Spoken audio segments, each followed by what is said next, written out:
آج ہم حضرت سیدنا عمار بن یاسر رضی اللہ تعالیٰ عنہ کا ذکر خیر کریں گے۔ آپ سابقون الاولون میں سے ہیں اور رسول اللہ صلی اللہ علیہ وآلہ وسلم کے ان جانثار صحابہ کرام علیہم رضوان میں سے ہیں جنہوں نے حضور انور صلی اللہ علیہ وسلم کے ساتھ تمام غزوات میں شرکت کی۔ حضور اکرم صلی اللہ علیہ وسلم کا جو مکی دور ہے اس میں اولین طور پر جو لوگ اپنی قربانیاں پیش کرتے رہے، جنہیں اولین طور پر اپنی قربانیاں پیش کرنے کا شرف حاصل ہوا، وہ خاندان حضرت عمار بن یاسر رضی اللہ تعالیٰ عنہ کا خاندان ہے۔ نہ صرف آپ خود بلکہ آپ کی والدہ ماجدہ حضرت سیدہ سمیہ رضی اللہ تعالیٰ عنہ اور آپ کے والد ماجد حضرت یاسر رضی اللہ عنہ اور آپ کے بھائی حضرت عبداللہ بن یاسر رضی اللہ عنہم اجمعین، یہ تمام لوگ اپنی اپنی زندگی نبی مکرم صلی اللہ علیہ وسلم کے لیے وقف کر چکے تھے۔ حضرت عمار بن یاسر بہت ہی جلیل القدر صحابی ہیں اور رسول اللہ صلی اللہ علیہ وسلم ان کی مشکلات کو مسلسل دیکھتے رہے اور حضور ان کے لیے دعائیں بھی فرماتے رہے۔ مکی دور میں ان کے اوپر اترنے والی ابتلاءات میں سے ایک بہت بڑی ابتلاء یہ تھی، ان کی والدہ ماجدہ کو شدید تکلیف دی گئی۔ ابو جہل نے ایک موقع پر ان کو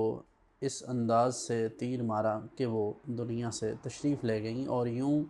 انہیں اسلام میں پہلی شہیدہ ہونے کا شرف حاصل ہوا۔ رسول اللہ صلی اللہ علیہ وسلم انہیں ہمیشہ تسلی دیتے رہے اور حضرت عمار کے لیے بسا اوقات حضور ان کو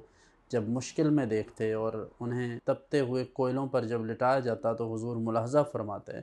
تو حضور ان کے لیے اسی طرح دعا فرماتے کہ اے آگ تو اس کے لیے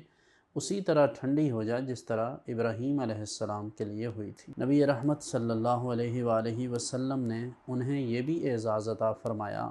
جیسے کہ جامع ترمذی میں ہے، ارشاد فرمایا کہ جنت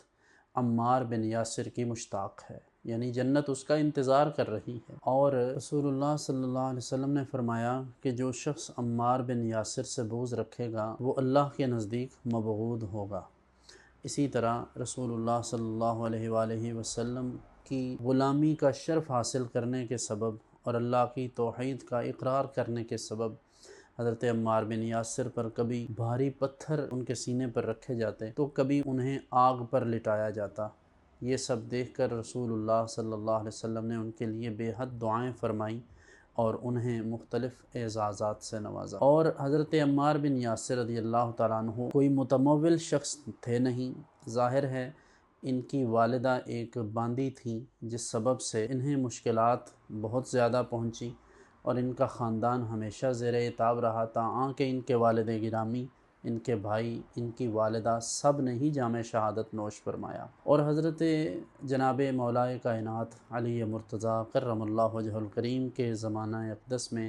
آپ کے زیر اثر جنگ صفین میں حضرت عمار بن یاسر رضی اللہ عنہ بھی جام شہادت نوش کر چکے۔ یہ غالباً 37 ہجری کا واقعہ ہے اور اس وقت آپ کی عمر مبارک کوئی 93 یا 94 برس تھی۔ عہد فاروقی میں یہ 21 برس کوفہ کے گورنر بھی رہے۔ حضور اکرم صلی اللہ علیہ وسلم کے ساتھ تمام اسفار میں رہے اور بڑی جوان مردی کے ساتھ کفار کا مقابلہ کرتے رہے، اپنی تمام تر خدمات اسلام کے لیے پیش کیں اور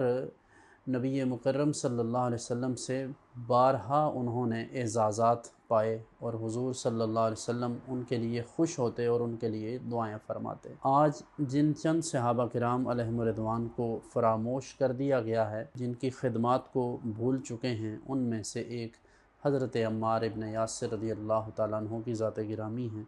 خداوند متعال ان کے درجات کو مزید بلندیاں عطا فرمائے۔